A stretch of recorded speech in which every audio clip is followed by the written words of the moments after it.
Okay, so first, I'll talk about the game. In this game, you have a crew. You're on a ship called the Manticore, and you have this crew that you are sailing around this area, this mystical land that you're in, where you've been caught up in this storm, and you've been spit out into this mysterious archipelago of islands, and you're trying to find your way back home.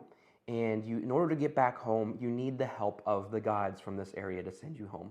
But of course, as the title suggests, they're asleep. So what you have to do is you have to go around with your crew. You got to explore. You've got to discover, solve mysteries, complete challenges to find these totems that will help wake up the gods and help get you home. So that's the general idea of the game. And what I'm going to do is I'm going to show you my view of this game. Actually, before I do that, I want to tell you that I am in the middle of a campaign right now, playing it solo. You can play this from 1 to 4 players. And I'm not going to show you anything spoilerish because I've set up some things that are kind of what you would see at the beginning of the game. So don't worry about that. But I'm just going to kind of show you where I'm at, what I'm doing, the status of my crew, how well I'm doing, and we'll go from there. All right, so I'm going to switch to that view. Go back and go back to this view and tell you what's going on. All right.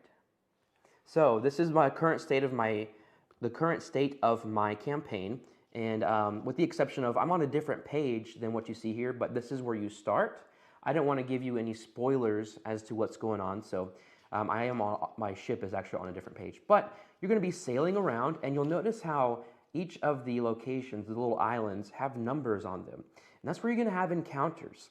And that's where the bulk of the action comes from in the game. So you'll sail, and whenever you do have an encounter, you've got this giant book here. You can see how thick that is. And there's just hundreds of encounters in there. And so like this says number 130. So I read that number, then I turn to that number in here. I'll read it and it gives me some kind of choice. Like if you want to do this, you have to do this kind of challenge, or if you want to do this, you have to do that kind of challenge. And you'll be using skills to do those challenges. But the outcome will be like, okay, you get some things, you get some coins, you get some resources. But what's fascinating to me is, and this is one of the things that I love about the game, so if you've ever played anything like an RPG, a video game kind, where you're going on this mission, and then you stop by, and you may do a side track on to look at some other character or whatever, and they give you like another mission. So you have a main mission, but you have these side quests that you unlock occasionally whenever you come into contact with the characters, and that's what's going on here. Sure, you have that main mission of getting home, but whenever you go encounter somebody that you come across, you'll get a new quest. And there's this box over here I want to show you. It's a really well-made box. It's got a magnetic flip lid. And what's inside are over 100, let's see, what is this? 218 quest cards. Now, I have some mixed in from the expansion Tides of Ruin, so there'll be a little bit more in them than if you just have the base game. Then you also have these adventure cards, but this is what you'll pull out of whenever you unlock a new quest. And there are so many in here, and I have completed a few, but I also have, I'm not going to show them to you, but I currently have 1, 2, 3, 4, 5, 6, 7 quests in progress. So that's kind of crazy to have so much going on at once. But at the same time, it's awesome to be able to have that size, that scope of this game. And so you can be working on any of those at any given time. And it might be better for you because they'll give you instructions like, over in this area, there's a rumor of this happening. So you can kind of base your decisions on where you're going. If you have like a couple that are up in this region, you can head and try to knock both of those out. Or you can go over here because you think that this quest is more important. You just have that freedom to explore this open world, and I don't see that in many other games, especially on this scale. I think it is quite an achievement from the Red Raven Games team, and I think that it's something that people should be able to experience. It's kind of a spoiler as to my overall review, but let's go back to the table, and I want to show you some more things about the game. So I talked about the atlas. Again, there are several pages in here. that, they're just, like I said, there are hundreds of quests, there are hundreds of the encounters, so there's a lot to do. There are the edges of the, not this one, oh yeah, the edges of the atlas have arrows, and it'll tell you, okay, if I sail off this way, I need to turn to page 16 on the atlas, and you'll go to a new section, you'll turn there, and you'll go to a new section on there that has new encounters to encounter. But let's talk about what's going on down here. Now, the game is played with 9 crew members, and, well, 8 crew members and the captain. Now, can't fit all of them into this thing, and that's the other thing about the game is it does use up a lot of your table. So you can't play this on a card table. You have to use a pretty good sized table. And so no matter how many people are playing, you will use all of the characters. Now, that's something that you're gonna have to make a decision on yourself. I'm fine with keeping up with 9 characters, and I don't think it's too much to keep up with. There's not a whole lot of stuff going on, stats and items and that kind of thing, that I'm fine with keeping up with all that. But some people may not enjoy that kind of thing. And so if you're like, oh, that's a little overwhelming, then maybe wait till you can have at least 2 or 3 other people to play through it with. But that said, whenever you get more people into the campaign, the characters are just divided up. So if you are playing with 2 people, one person will control 4, the other person will control 4, and then they kind of share Sophie, the captain. But you do have to play with all characters, so some people may not like that. They may rather play with 1 character each. But that's up to you. Again, I think it's fine playing with all of them. I think it's awesome to have all of the different skills and the different benefits of each character to be able to use, and then you can divvy up damage when damage is taken. Sometimes you can divvy up between the crew members and decide who gets what, and so it just gives you a lot to play with. Like, it becomes part of the puzzle of the challenge of playing the game. Is how do you manage the resources or the hits and the fatigue between all the characters, because that's going to affect how you do the challenges and combat and stuff like that. Okay, back here. So that's the characters. They all have special skills. Like, we've got cunning, observation, savvy, and each character has a different makeup of those. There are 2 slots for skill cards that are going to be some kind of extra skill and maybe an ability that'll go down underneath. They've got a health value, and then they've got the weapon that they have that's like their base weapon. For her, it's the wakizashi, it's a sword, and it tells you how much damage it's going to do. It tells you how easy it is going to be able to attack a monster.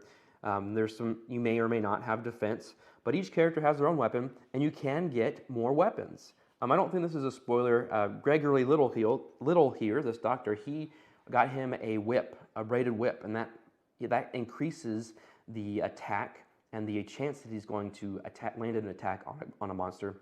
So I'm excited to use that one. I got that one. That's pretty new acquisition there. But that's the characters. They all have their own health. Some may die, or they don't actually die. You lose heart, or you lose health, and then they're just not able to take part in anything. Another cool thing is you have fatigue. Well, it's not cool, but it's a nice challenge. You've got fatigue, so each time a character takes part in a challenge, they have to take a fatigue token. If they ever have 2, they can't take part in another challenge until those are removed. They also, if they have 2 fatigue tokens, they can still take part in combat, but it will subtract 1 from the amount of damage that they do. So you really got to manage those fatigue tokens in order to be best at the game. Another thing that's cool about combat is each character has what's called a synergy token. And if there are certain places on the monsters, if you land damage, you can put your synergy token on another character, and then they'll have a special ability that comes from the other character. So it's like you're all working together like a team. It's a really neat thematic implementation of that. And speaking of combat, I'm going to show you one. This is a monster. This is what they look like. This guy is the Mythen Crusher. And you see there's this grid on the bottom, and the way you do combat is when you land an attack, let's say you do 3 hits. You have to throw them out here adjacent. So I could do 1, 2, 3. If I had enough, if you see the 2, that means each heart is worth 2 hits. So I'd have to go, since I only did 3, I'd have to go 1, 2, 3 in order to do that. The way it works is once all the hearts are covered up, the monster is defeated. Now, I just grabbed the one that's right on top. This one is very difficult, it appears. There are so many hearts, and they have lots of, the hearts have value 2, so that's going to be a very difficult monster. So, but that's how combat works. You deal hits, and then you can rearrange them on the card, whatever is best to knock out the monster as quickly as possible. Now, the way combat works, I think it's really neat, the way that the grid is, and there's splash damage too, which what will happen is if you do a hit on a monster, the damage can carry over onto an adjacent monster if there are multiple in the combat. So that's a neat way to essentially optimize your attacks and do some damage to multiple monsters at once. Overall, I love the combat system. It's very challenging, but not in a way that's overwhelming. Like, I've played Gloomhaven Jaws of the Lion, and that combat is super challenging, but there's a lot to keep up with. You're drawing all these cards for the monsters. You've got to take lots of things into account, and I love that too, but this is such a smoother, more approachable system, I think, and it's more fascinating to me than just drawing cards like it is in Gloomhaven. So those are my thoughts on combat, and I think that if you're looking for a new twist, new take on combat, this is one for you. All right, so now let's go up here to this shipboard. Now, this is a time I'm going to talk about what a turn looks like. So what you've got, as you can see on this shipboard, top of the thing, it says ship action, event, and then actions. So what's going to happen is on your turn, of course, if you're playing by yourself, this will happen every round. You do a ship action, which there are several to choose from. Then you draw an event card, and that's going to be something like, you're in this storm, you have to do this challenge to be able to come out unscathed. If you don't, then you take damage. And then finally, you've got an action, or 2 actions that you can do. So let's go back to the shipboard real quick, and I'll show you that there are sections of the ship. So like this is the galley, this is the sick bay, hull, quarters, bridge, deck, ignore the hull, but you will go, when it's your turn, you'll move this ship marker into one of those rooms, and you do the action that's there. And there's some icons that tell you, but like this tells you if you go to the sick bay, you can draw 1 skill card, get 3 command tokens, and then heal one damage from a character. And then a unique thing that happens is the ship will take damage. You see that right here. I've got a damage on this room. If a room ever has maximum damage, you can't do that action until that damage is healed. So that's an interesting thing that's going on there. Then you do the event, like I said, and then you do actions. So you can do 2 actions. There are 3 or 4 different ones. You can travel, so that's moving the ship. You can explore, which is reading an encounter from one of the numbers. There's market, where you can go and buy items like that whip that I showed you. And then there's port, which there are several port actions you can do that are very helpful. You can go to the inn, which will heal and restore or take away those fatigue tokens. You can repair your ship. You can pay money to heal all of the crew.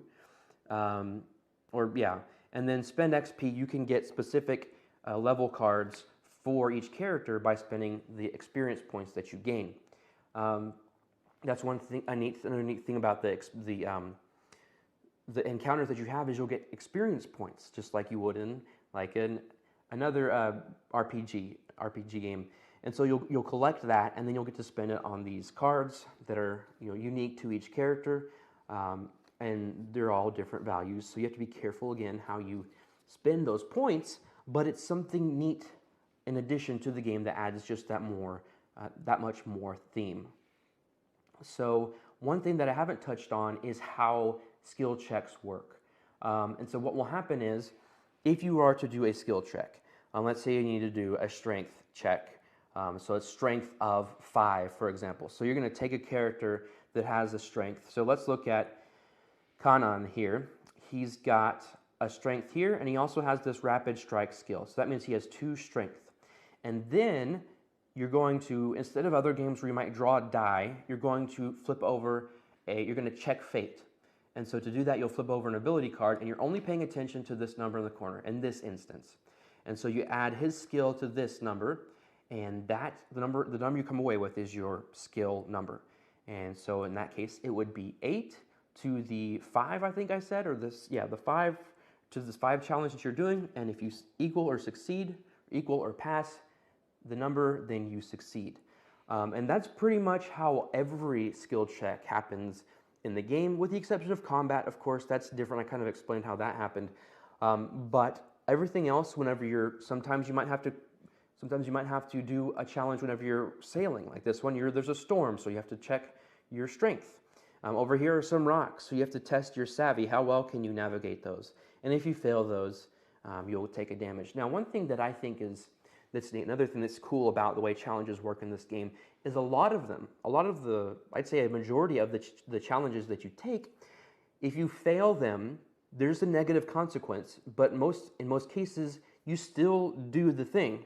So like the example in the basic, like the introductory mission is you're tied up in ropes and you're trying to cut them open with a rock. And so if you succeed the challenge, then you do it just fine. But if you fail the number, you don't get high enough, you're going to get injured. You still break through, but you actually get injured. So I like that it's just not all or nothing. There are still things you have to watch out for with those negative consequences, but you just can still make it through. And it's not so devastating when you fail that you can keep going, or you can keep going or get the thing that you need to get. You're just going to get hurt or something else, something worse. Okay, some other things. Talked about command. These tokens right here, command tokens, and that's how you're going to do many things. Each character has several abilities that you can do whenever you spend command. Like if I were to spend 2 command on Audrey, I'd repair one on the ship. The thing about command is, here's where it gets tricky. Once there's command on a board, you can't put more on it. So this guy, or Sophie, has 3 different actions she can do with command, but once she's done one of them, she can't do any more until this is removed. That goes with these adventure cards, which I'll talk about here in a second. And so that's why it's essential on these actions up here, you can go and do them to remove command. Like this one, if you go to the quarters, you can remove 2 command. If you go to the bridge, you can remove all command everywhere and free everything up. So some other things you can use command on are these adventure cards. And like this one, you spend a command and you can redraw fate. So if you draw a low number, you can draw a new one. But again, I could only do that as long as there's not a command on there. I have 2 more that I've received that I'm not going to show you because that would be spoilerish. But these are the ones that you start with. And so you can do things like draw 2 ability cards. Then there are some recipes, like make some flapjacks or some soup. And whenever you do that, certain good things happen, like removing fatigue and healing. So that command, managing those command tokens is essential to the game. When I first started playing, I didn't realize that you couldn't put any more on. So like I used that gear to redraw your fate card, or redraw for fate, a couple times, and then later on when I was rereading the rulebook, I realized, oops, I gave myself kind of a handicap there on accident, but at the same time when I was fighting monsters, I was doing something harder than I should have, so maybe it kind of balanced things out. But that's how that works. And what else? Oh, a couple other things. There's some other, like these are status tokens, so these are probably going to be as a result of failing something. Like this is a Venom, -1 health at start of turn. So my Laurent over here, he's got 2. He's weakened, he's also has Venom, he's in danger. So at the start of every turn, he's going to lose 1 health, which is bad. Right now, actually, he's about to get down to 0 because he's got 4. And he's going to, at the start of the turn, he's going to lose 1 health, gets down to 0. We'll have to fix him up. But he's also weakened, which is -2 to his skills. So right now, he's basically has 0 at all his skills because they're -2. So that's bad. He needs to be fixed up pretty good. We can't even see that. But there we go. He's down there. And then, of course, you've got these blood tokens. And then you've got resources that you're going to be using, like in the recipes. You've got gold, and here's some more of those fatigue tokens. Now, there are, if you get, here, let me show you this first. So there is an expansion, it's called Tides of Ruin, and the way this works is it's another Atlas book and another encounter book to add to the game when you play it, but it also includes some more quests, some more adventure cards, some more monsters, and then there's this deck called Arcade Mode. It's a new way to play the game. I haven't taken a look into it yet, but more variety there, which with the game, that's great because you know you're getting your money's worth out of everything. All right, so let's take a look at some of the other things that come with the game. First of all, I showed you that awesome box where the quest and adventure cards are. You'll get a rule book, a pretty good, thorough rule book, which I will say that with the rule book, it covers everything, but there are some instances where an important piece of information might be in this section that you wouldn't necessarily think it would be. So just if you're looking through the rule book and you don't find what you're looking for, just keep looking because it's there. And there's some obscure rules with the game itself, but like I said, it's all here and you'll be able to find it as long as you look for it. Of course, if you can't find it, you can always go to BGG and post there your questions. So you got that, but this is the quick start guide. So you begin here actually, and there's like a scenario that you will play through to begin the game, and it introduces concepts to you as you walk through this scenario. And so I definitely recommend starting there. Don't start just from anywhere. I mean, it says start here for a reason. So that's pretty helpful. Along with that, they include this rules summary sheet that's got pretty much every rule on it, which is very helpful. It's just really tiny, so you gotta look real close. Okay, so that's rules and all that. Now, whenever you're doing your mission, your campaign, you get this pad of, well, there's a pad of these maps. And on the back, it's got some places to fill in. So on the map, you're gonna be able to look and see the whole entire world here, the Wandering Sea, and you can leave notes. So let's say that, oh, this said I need keyword iron. I'm gonna write that down here. So next time, whenever I get the keyword iron, I can come back here and complete that objective. Keywords are just what you get on those quest cards. It'll just say, that way whenever you get to a portion of a quest or an encounter and it says, do you have this keyword? If you do, you can continue with this one, or you have to choose this one instead. So you can write any kinds of notes here, like avoid this area at all costs. Whatever you want to do, it's up to you. And then on the back, this is how you're going to save. You're going to save your game. So you've got a place where your ship location. So like right here, I marked where my last location was before I turn back to the starting map. Where your last ship action is, or you know where that is. But then like player, any ability cards in hand or combat tokens, how many you have. So when you save the game, this is a great way to keep track of everything. Where you keep down your experience points, it's got a space for everything. Now, when it comes to saving the game, ideally you want to leave everything out so that you can come back to it whenever you want to. But you can't do that in many cases. So what you're going to need to do is save the game. There are bags for each character, so you'll put everything that applies to them in each bag.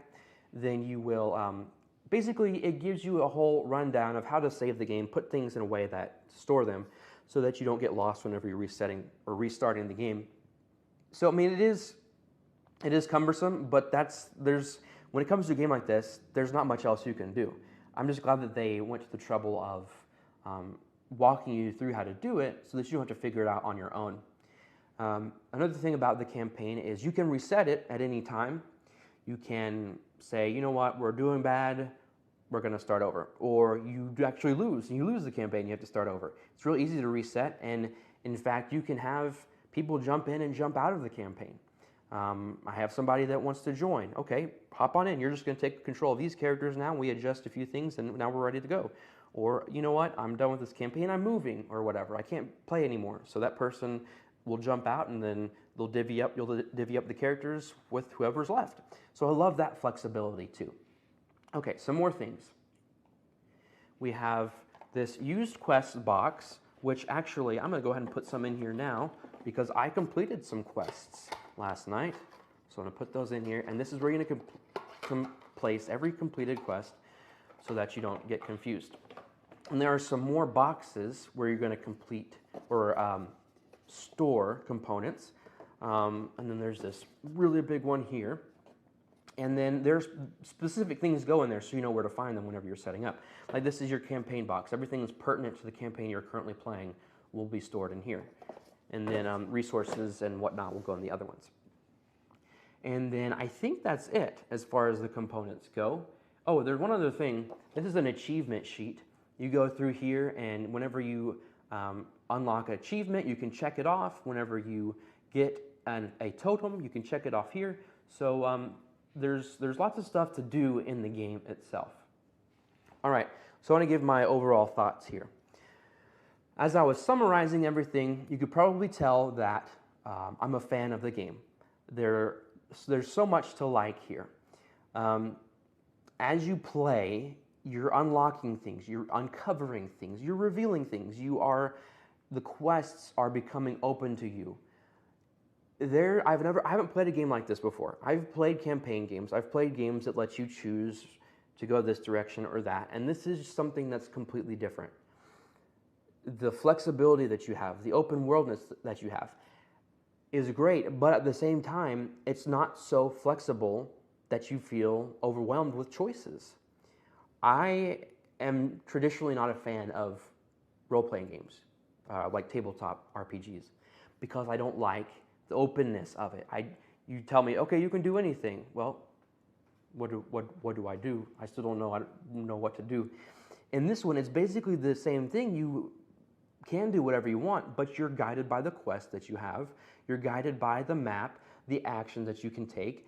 You can get clues, like that one will say, stay away from this island with lots of trees, the island to the east with lots of trees. So there's some context there that doesn't directly say, stay away from number 63. It's just giving you some clues that may or may not apply to a couple of different islands. So you have to use other clues to stay away from that.